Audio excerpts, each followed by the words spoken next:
नमस्कार दोस्तों, आप देख रहे हैं सरकारी जॉब भर्ती और मैं हूं हेमेंद्र साहू। आज का जो टॉपिक में देखने वाले हैं महिला प्रेक्षक भर्ती का यह 38वां वीडियो है, जिसमें हम लोग देखेंगे छत्तीसगढ़ की नदियां एवं उनके उद्गम स्थल हैं और इसमें देखेंगे 30 महत्वपूर्ण क्वेश्चन आंसर।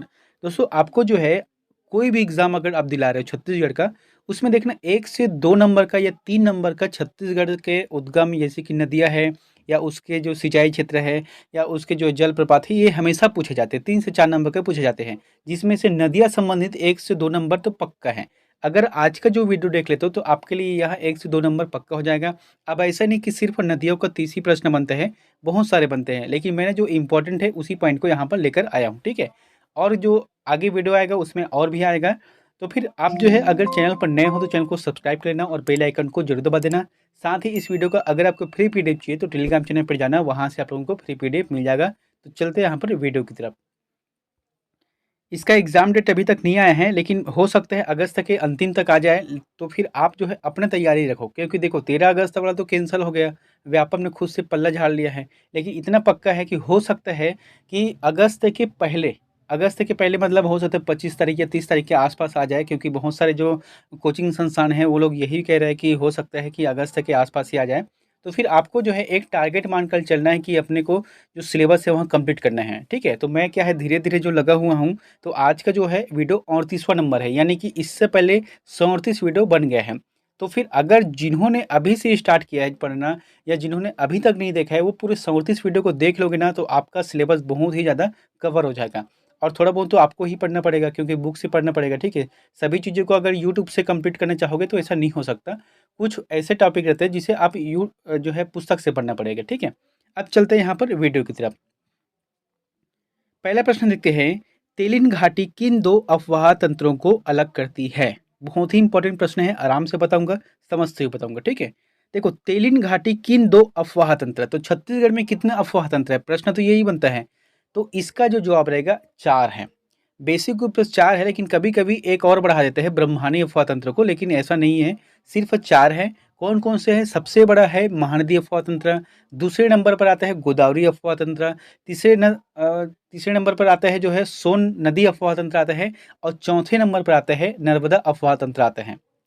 क्योंकि यहाँ पर क्या बोला गया है, दो अफवाह तंत्रों को अलग करता है, यानी कि जो दो नदियां है, बेस नदी उसे अलग करता है। तो ये रहेगा गोदावरी और महानदी, है ना? ये जो है छत्तीसगढ़ का बीच में बहने वाली नदी है और ये छत्तीसगढ़ के दक्षिणी भाग में बहने वाली नदी है। इसका मतलब तेलिन जो नदी है, या सॉरी तेलिन जो घाटी है, यहीं पर ही है। यहाँ पर देखते हैं, केसकल घाटी कोंडागांव में है, सॉरी कोंडागांव में है केसकल घाटी, जहाँ पर तेलिन माता का मंदिर है। प्रश्न आता है कि तेलिन माता का मंदिर कहाँ पर है? तो ये कहाँ पर है? कोंडागांव में, जो कि केसकल घाटी है। उत्तर की तरफ से महानदी अफवाह तंत्र अलग है और दक्षिण की तरफ से गोदावरी अफवाह तंत्र अलग है, ठीक है? इतना समझ गए ना? अब चलते हैं यहाँ पर दूसरा प्रश्न की ओर। दोस्तों अगर हो सकता है कोई क्वेश्चन में अगर गलत लगे तो फिर कमेंट करके बता देना कि ये सर जो क्वेश्चन है गलत है, क्योंकि मैं भी जो बता रहा हूँ अपनी तरफ से कोशिश करता हूँ कि 100% सही हो। तो अगर गलत होता है ना तो कमेंट कर देना, ताकि मैं अगले वीडियो में उसे बता सकूँ, ठीक है? यहाँ पर दूसरा प्रश्न है, महानदी के उत्तरी भाग से मिलने वाली नदियों का क्रम पूर्व से पश्चिम इस प्रकार है। अब आपको बताना है जैसे कि महानदी का उद्गम कहाँ पर है, अपना धमतरी जिले से होकर कांकेर होते हुए रायपुर ऐसे जाती है, ठीक है? अब यहाँ पर बताना है कि इसमें जो मिलने वाली नदी है, एक तो है दक्षिण दिशा से मिलते हैं इधर से, और एक है उत्तर दिशा से। तो आपको बताना है कि पूर्व से पश्चिम की तरफ, तो पूर्व इस साइड है, ठीक है? और पश्चिम इस तरफ है। तो आपको बताना है इसी का क्रम क्या है। सही जवाब आ जाएगा केलो नदी। केलो नदी, यहाँ पर केलो नदी आता है, जैसे कि रायगढ़ से है, फिर मान नदी है, बोरई नदी है और हसदेव नदी है। इतना यहाँ उत्तर से है, जो कि पूर्व से पश्चिम है। अगर आपको पूछ देते हैं कि पश्चिम से पूर्व, तो फिर यही हो जाएगा शिवनाथ नदी, मतलब इस साइड से है, फिर हसदेव, बोरई, मान, केलो और ईब है। ईब नदी सबसे अंतिम है, क्योंकि वो जसपुर से बहती है। अगला है, हसदेव नदी में मिलने वाली सबसे लंबी सहायक नदी कौन सी है? तो कौन सी है हसदेव नदी में मिलने वाली लंबी सबसे सहायक नदी? इसका जो आंसर रहेगा गज नदी रहेगा, क्योंकि ये हसदेव नदी का है, ठीक है? अब यहाँ पर देखते हैं, हसदेव नदी में सिर्फ गज नहीं है, उसके साथ और है, जैसे कि तान नदी है, झींग है, उत्तेम है, गज, अहिरन, जटाशंकर, चोरनाई, इतने जो है वहाँ हसदेव नदी की सहायक नदी है। कभी कभी इस जो सहायक नदी है उन्हीं में से प्रश्न पूछ देते हैं। अब यहाँ पर देखते हैं हसदेव नदी का उद्गम स्थल। तो उद्गम स्थल को देखना, अच्छे ध्यान समझना क्या बोल रहा हूँ, क्योंकि यहाँ पर थोड़ा कन्फ्यूजन वाला प्रश्न है ना। तो हसदेव नदी का जो उद्गम स्थल है वहाँ कैमूर पहाड़ी सोनहत तहसील कोरिया है। लेकिन अब जो है कोरिया जिले का दो पार्ट हो गया है। एमसीबी यानी कि मनेन्द्रगढ़, चिरमिरी और भरतपुर है। जैसे कि ये हो गया पहले का कोरिया, अब ये दो पार्ट हो गया, ये जो है एमसीबी आ गया और ये है कोरिया। लेकिन कभी कभी प्रश्न में ये रहता है कि देवगढ़ की पहाड़ी से, तो देवगढ़ की पहाड़ी जो है एमसीबी में है यानी कि यहाँ पर है, और जो कैमूर का पहाड़ी है यहाँ कोरिया जिले में है, जो सोनहत तहसील में। इसलिए हमको सही लगाना है हसदेव नदी का उद्गम है कैमूर की पहाड़ी, जो कि यहाँ से होकर गुजरती है। लेकिन यह देवगढ़ के पहाड़ी से स्पर्श नहीं करती है, लेकिन कभी कभी इसे इसी को ही आंसर दिया रहते हैं। और इनका जो कुल लंबाई कितना है 176 किलोमीटर है, और विसर्जन कहाँ पर होती है, स्वीडन के निकट यहाँ होती है। ठीक है, अगला है रायगढ़ से गोंदिया रेल मार्ग पर कौन सी नदी को दो बार पार करना पड़ता है। यहाँ पर क्या बोला गया है, रायगढ़ से गोंदिया। आप सभी को पता है जैसे कि ये क्या है, अपना छत्तीसगढ़ है, इस साइड क्या है, महाराष्ट्र है, और ये छत्तीसगढ़ है। जब भी आप ट्रेन से जाते हो रायपुर से, तो फिर छत्तीसगढ़ का लास्ट स्टेशन कहाँ पर आता है, डोंगरगढ़ में आता है ना। और महाराष्ट्र का पहले स्टेशन कहाँ पर आता है, गोंदिया में आता है। तो आपको ये बताना है कि जो यहाँ से ट्रेन जाती है रायगढ़ से, तो कौन से ऐसे एक नदी है जिसे ट्रेन दो बार पार करती है। इसका जो आंसर रहेगा शिवनाथ नदी। शिवनाथ नदी आंसर सही रहेगा।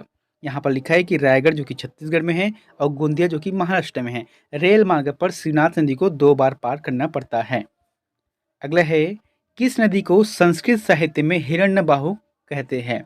तो कौन सी ऐसी नदी है जिसे संस्कृत साहित्य में हिरण्यबाहु शब्द कहते हैं। इसका जो जवाब आ जाएगा सोन नदी। सोन नदी को कहा जाता है। अब यहाँ पर देखे थे सोन नदी के बारे में और है, बनास, गोपत, न्यूर, कन्हार और रिहन नदी ऊपर की ओर बहती है। एक चीज है कि सोन नदी जो है अपना छत्तीसगढ़ का नहीं है, छत्तीसगढ़ के ऊपर से बहती है। जैसे कि ये अपना छत्तीसगढ़ इधर, तो छत्तीसगढ़ के ऊपर से यहाँ बहती है। और जो छत्तीसगढ़ के ऊपर वाली जो नदी है, यहाँ से निकलकर उत्तरी ओर बहता है और इसी सोन नदी में मिल जाता है, जो कि ये सोन नदी अफवाह तंत्र का एक हिस्सा बनता है। दोस्तों एक चीज़ कहना चाहता हूँ, हालांकि यहाँ पर हम लोग सिर्फ वस्तुनिष्ठ पढ़ रहे हैं, ठीक है। जैसे ही ये महिला परीक्षक का होगा उसके बाद आप सभी को पता है कि नवंबर 2023 में सीजीपीएससी का तो आएगा ही वैकेंसी। तो जैसे कि हर साल का एक नियम टाइप के रहते हैं, उसी समय आता है। 26 नवंबर को क्या है, संविधान दिवस है, तो उसी दिन को जो है छत्तीसगढ़ का वैकेंसी खुलता है सीजीपीएससी। तो मैं आप लोगों को से कहना चाहता हूँ कि एक मैं टारगेट लेकर चलूँगा, ठीक है। जो जुड़ना चाहता है वो मेरे चैनल को सब्सक्राइब कर देना। टारगेट लेकर चलेंगे कि इस बार का जो सीजीपीएससी है उसको अच्छे से देखना है, क्योंकि फरवरी में इसका एग्ज़ाम होता है प्री का। तो हम लोग जो है एक एक टॉपिक को बड़ा ध्यान से, जैसे कि नदी है तो महानदी के बारे में पढ़ेंगे एक दिन। तो महानदी का नाम क्या है, उद्गम कौन सा है, इसको पहले किस नाम से जाना जाता था, इनके सहायक नदी कौन कौन से हैं, कौन कौन से इस नदी पर जो है नगर बसे हुए हैं, कहाँ कहाँ पर जो है बैराज है या जलप्रपात बना हुआ, सभी के बारे में जानकारी को देखेंगे, ठीक है। इसलिए अगर जो जुड़ना चाहता है तो चैनल पर जुड़ना, ठीक है। छठा प्रश्न है सिंगरौली बेसिन किसे कहा जाता है। तो सिंगरौली बेसिन किसे कहा जाता है, रिहंद बेसिन को ही कहा जाता है। और रिहंद नदी का उद्गम कहाँ पर है, छुरी मतरिंगा पहाड़ी, अंबिकापुर तहसील सरगुजा में है। कुल लंबाई कितनी है, 145 किलोमीटर यहाँ बहती है। अगला है चित्रोत्पल्लक गंगा छत्तीसगढ़ में किस नदी का पौराणिक नाम है। काफी इंपॉर्टेंट है, आप चीज को समझना। चित्रोत्पल्लक गंगा, तो ये छत्तीसगढ़ की कौन सी ऐसी नदी है जिनका पौराणिक नाम है। सही जवाब आ जाएगा महानदी। महानदी का जो है हर समय में अलग अलग नाम है। जैसे कि काल की बात करें तो महानदी का नाम है कनक नंदिनी कहा गया है। उसी तरीका से जैसे कि सतयुग है तो सतयुग में नीलोत्पल्ला कहा गया है, द्वापर युग में चित्रोत्पल्ला कहा गया है, और अभी वर्तमान में महानदी कहा गया है। अगला है छत्तीसगढ़ में अफवाह क्षेत्र के विस्तार के आधार पर दूसरे स्थान पर किस नदी तंत्र का क्षेत्र है। इसका जो जवाब आ जाएगा गोदावरी, क्योंकि पहले नंबर पर है महानदी, लगभग 56% है अकेले छत्तीसगढ़ में। उसके बाद आता है गोदावरी अफवाह तंत्र आता है। यहाँ पर देखते हैं कि महानदी अफवाह तंत्र, फिर उसके बाद आता है गोदावरी अफवाह तंत्र, फिर उसके बाद आता है सोनदी अफवाह तंत्र, उसके बाद आता है नर्मदा अफवाह तंत्र। ये जो है सबसे कम है, लगभग 0.55 है। अगला है नया रायपुर में जलापूर्ति हेतु महानदी के किस स्थान पर एनीकट बनाया गया है। यानी कि जो महानदी बहा कर जाती है, तो रायपुर कहाँ पर है? यहाँ पर है। तो कौन से ऐसे जगह है, कौन से एनीकट है जहाँ से महानदी की जो पानी है उसे ले जाया जाता है? ये रहेगा टीला रहेगा, ठीक है। जैसे राजिम से निकलोगे यहाँ पर, तो इसके कुछ दूरी बाद यहाँ पर टीला है, तो ये सीधा यहाँ पर जाता है। अगला है, इस राज्य की नर्मदा प्रवाह प्रणाली की सहायक नदी निम्न में है। तो नर्मदा जो आपको बताया था प्रवाह प्रणाली है, अफवाह तंत्र है, इनमें से सहायक नदी कौन सा है? ये रहेगा बंजर है। इसमें सिर्फ दो नदियां ही मिलती हैं। देखते हैं कि नर्मदा अफवाह तंत्र में या प्रवाह तंत्र में सबसे छोटा अफवाह तंत्र है। कई कई जगह इसे 0.55% लिखाते हैं, या कई कई जगह जो है 0.52% लिखाते हैं। और इसमें सिर्फ दो नदियां हैं, एक तो बंजर नदी है और ताड़ नदी, जो कि दोनों सहायक नदी है और ये कवर्धा जिले से निकलती है। अगला है, कलमा बैराज स्थित है। तो कलमा बैराज कहाँ पर स्थित है? छत्तीसगढ़ के जांजगीर चांपा जिले में महानदी पर स्थित है कलमा बैराज। अगला है, डीपाडीही किन नदियों के संगम पर स्थित है? काफी इंपॉर्टेंट है, बहुत अच्छा प्रश्न है। क्या बोला गया है? डीपाडीही जो है किन नदियों के संगम पर स्थित है? ऑप्शन क्या है? कन्हार, खारून, सूर्या और गलफुला। सही जवाब आ जाएगा कन्हार, सूर्या और गलफुला। क्योंकि देखो, खारून नदी आप सभी को पता होना चाहिए, खारून नदी के तट पर कौन सा शहर है? रायपुर शहर है ना। तो ये तो हो नहीं सकता। और डीपाडी कहाँ है? ये बलरामपुर है, यानी कि छत्तीसगढ़ के ऊपर में है। इसलिए जो इसका आंसर रहेगा कन्हार और सूर्या और गलफुला। इसका जो आंसर रहेगा यहाँ पर देखते हैं 1, 3, 4 सही रहेगा, ठीक है। यहाँ पर देखते हैं कि बलरामपुर में स्थित है डीपाडी, गलफुला, सूर्या और कन्हार नदियों के संगम पर यहाँ स्थित है। अगला है, बस्तर की जीवनदायिनी नदी कौन सी है? काफ़ी इंपॉर्टेंट है। तो बस्तर की जीवनदायिनी नदी है इंद्रावती नदी है। यहाँ पर देखे थे, अब इंद्रावती नदी कहाँ से निकली है? ये रहेगा उद्गम स्थल है मुंगेर पहाड़ी या पर्वत कालाहंडी, जो कि उड़ीसा से है। और यह कुल लंबाई 264 किलोमीटर बहती है। और ये जो है गोदावरी अफवाह तंत्र, यानी कि गोदावरी नदी में जाकर यहाँ मिल जाती है। अगला है, छत्तीसगढ़ राज्य की सबसे बड़ी सिंचाई परियोजना है। तो छत्तीसगढ़ राज्य की सबसे बड़ी सिंचाई परियोजना कौन सी है? हसदो परियोजना। हसदो परियोजना सही रहेगा। यहाँ पर देखते हैं कि हसदो बांगो परियोजना कहा जाता है इसे, और यह जो है मिनी माता परियोजना के नाम से भी जाना जाता है। और इनका जो निर्माण है 1967 में किया गया। माचा डोली कोरबा में छत्तीसगढ़ का प्रथम बहुउद्देशीय परियोजना है। अब नाम से ही स्पष्ट है, बहुउद्देशीय यानी कि बहुत से उद्देश्य के लिए बना है, ठीक है। साथ ही प्रदेश का सबसे ऊंचा बांध यहीं पर है, जो कि 87 मीटर ऊंचा है। अगला है, छत्तीसगढ़ में प्रवाहित बनास नदी के संबंध में निम्न कथनों को पढ़कर सही विकल्प चुनना है आपको। जैसे कि ऑप्शन क्या है? इसका उद्गम माझा डोली की पहाड़ी से होता है। दूसरा है, इस नदी का कोटरी जलप्रपात अवस्थित है। तीसरा है, यह ग्राम डेम्भा के पास सोन नदी में मिल जाती है। सही जवाब आ जाएगा इनका 1 और 3 रहेगा, यानी कि दूसरा आंसर गलत है। यहाँ पर पहला और 2 सही रहेगा, कुल मिलाकर सी सही है। उद्गम स्थल देखते हैं कि भरतपुर तहसील कोरिया से है, लंबाई 50 किलोमीटर है। अगला है, मलेगर नदी का उद्गम स्थल कहाँ है? तो कहाँ पर है मलेगर नदी का उद्गम स्थल? बैलाडीला पहाड़ी में है। बैलाडीला की जो पहाड़ी है वहाँ पर है मलेगर नदी का उद्गम स्थल। यहाँ पर देखते हैं कि गोदावरी अफवाह तंत्र की छत्तीसगढ़ में प्रवाहित होने वाली मलेगर नदी का उद्गम बैलाडीला की पहाड़ियों से होता है। अगला है, बोध घाट सिंचाई परियोजना छत्तीसगढ़ की किस नदी पर बनाया जा रहा है? तो छत्तीसगढ़ की कौन सी नदी पर बनाया जा रहा है? सही जवाब आ जाएगा इंद्रावती नदी। इंद्रावती नदी पर यहाँ बनाया जा रहा है।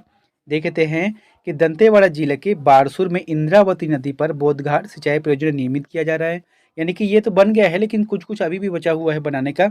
इस परियोजना से दंतेवाड़ा, बीजापुर और सुकमा जिले को लाभ मिलेगा। इसमें 300 मेगावाट तक की जो क्षमता है उसमें जल विद्युत संयंत्र भी निर्मित किया जाएगा। अगला है, मिनी माता बांगो परियोजना किस नदी पर बनाया गया है? अभी बताया था आपको, हसदेव नदी, या इसे ही हसदो नदी कहते हैं।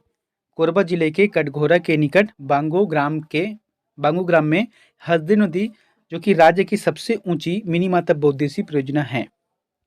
अगला है, उचित युग्म बनाइए, या एक तरफ है नदी है और एक तरफ है जलप्रपात। आपको बताना है कि कौन कौन से यहाँ पर मैच होता है। तो इसका जो आंसर क्या रहेगा? देखो, सबसे पहले क्या है? हसदो नदी, ये जो है अमृतधारा जलप्रपात बनाती हैं, ठीक है। अमृतधारा जलप्रपात बनाती हैं। एक होता है बनास नदी, जो कि बनास नदी है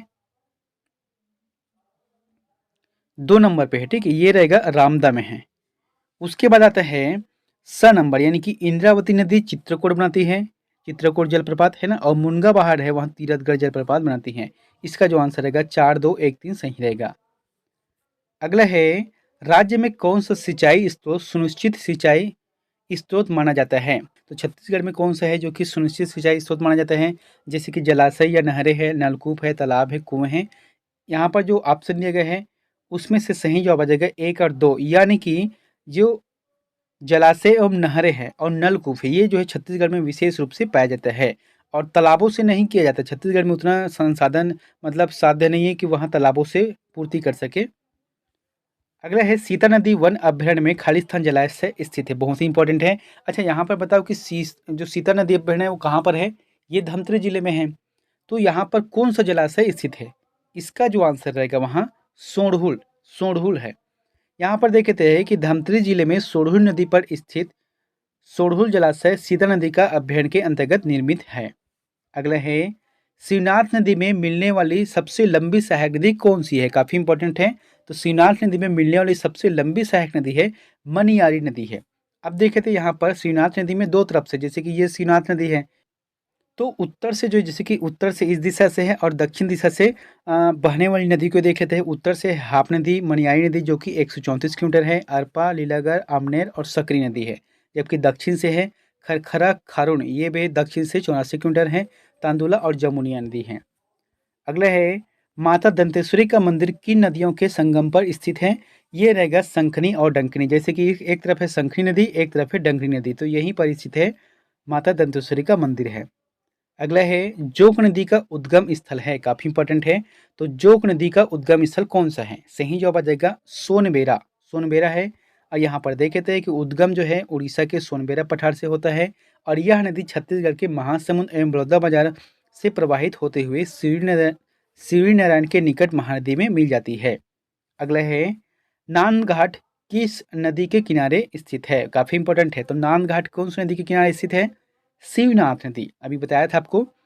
शिवनाथ नदी जो कि डोंगरी गांव, गढ़चिरौली, महाराष्ट्र, पाना बरस की पहाड़ी, जो कि ये क्या है, मोहला मानपुर अंबागढ़ चौकी है। ठीक है, मोहला मानपुर अंबागढ़ जो चौकी है, देखो राजनांदगांव को 3 हिस्सा में बनाया गया है।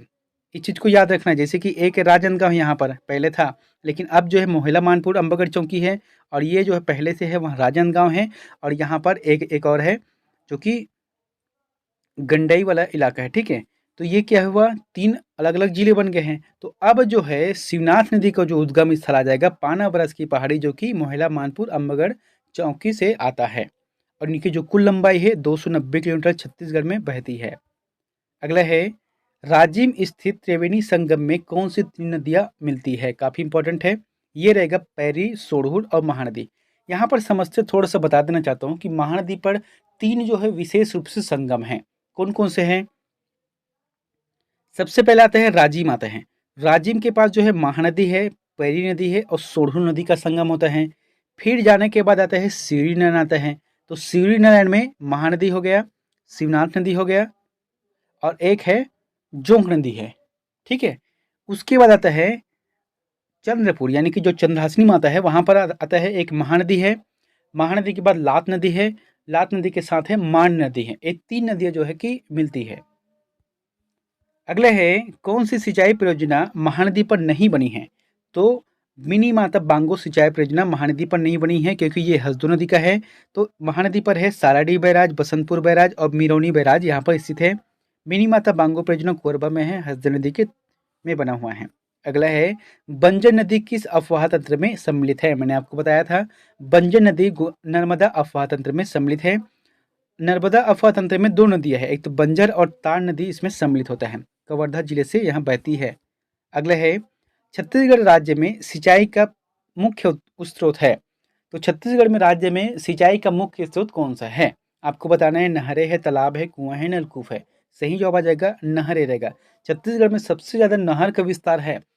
अब इसको मैं आपको बता रहा हूँ, 2020 और 2021 के एक रिपोर्ट आया था, उसी के आधार पर है कि क्षेत्रफल की अगर दृष्टिकोण से बात किया जाए तो नहर छत्तीसगढ़ में अकेले 8,78,588 हेक्टेयर क्षेत्र में फैला हुआ है। यानी कि ये जो है यहाँ पर बुआई का कार्य किया जाता है, अपने पानी का स्त्राव किया जाता है। एक हो गया। अगर हम प्रतिशत में बात करें तो 100% में से 56.93% अकेले नहर का रोल रहता है। अगर यहाँ पर प्रश्न पूछे कि छत्तीसगढ़ में सबसे ज़्यादा सिंचित जिला कौन सा है, तो जांजगीर चांपा आ जाएगा। अगला है दोस्तों, यहाँ पर अंतिम प्रश्न आप लोगों के लिए होमवर्क है बताना कि छत्तीसगढ़ के किस तहसील में तेल नदी प्रवाहित होती है। अब देखो, तेल तो प्रवाहित नहीं होता, लेकिन वो जो पानी है वह तेल जैसा रहता है, चिपचिपा। उसे हाथ में या बर्तन में लेने पर चिकनाहट महसूस होती है, इसलिए उसमें तेल नदी कहा जाता है। तो आपको बताना है कि कौन से तहसील में तेल नदी प्रवाहित होती है। ऑप्शन है देवभोग है, नगरी है, सरायपाली है या जसपुर है। इन चारों में से जो भी ऑप्शन आपको सही लगता है तो प्लीज़ हमें कमेंट बॉक्स पर जाकर जरूर कमेंट करें। मिलते हैं नेक्स्ट वीडियो में एक नई जानकारी के साथ। Thank you.